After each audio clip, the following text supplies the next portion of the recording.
السلام عليكم ورحمة الله وبركاته.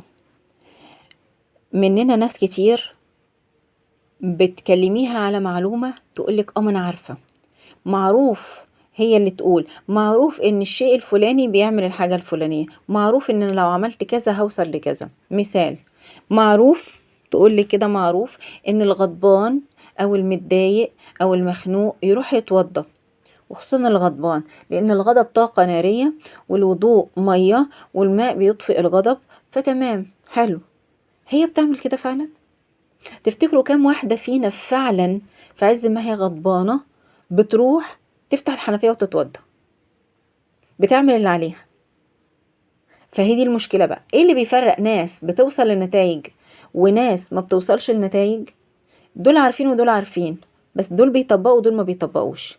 دي فعلا بتعمل اللي عليها كسعي بشري وتروح تحط نفسها في الفعل. مش مهم هيتعمل النتائج هتحصل ازاي ولا هيوصل، المهم ان هي هتجبر نفسها وتحط نفسها في الفعل قبل ما نفسها تاخدها لحتة تانية كتير في الغضب. فننوي نية، وانا اقولكم ان لما اوصل لحالة غضب ابقى متضايقة، غضبانة، سايرة، حاجة مضايقاني، بتخانق مع حد، بشد مع حد، في حالة غضب شديد، اوقف، انفذ الامر، اوقف واروح اتوضى ونشوف ايه اللي هيجرى، ونعملها نية كده بفضل الله. والسلام عليكم ورحمة الله وبركاته.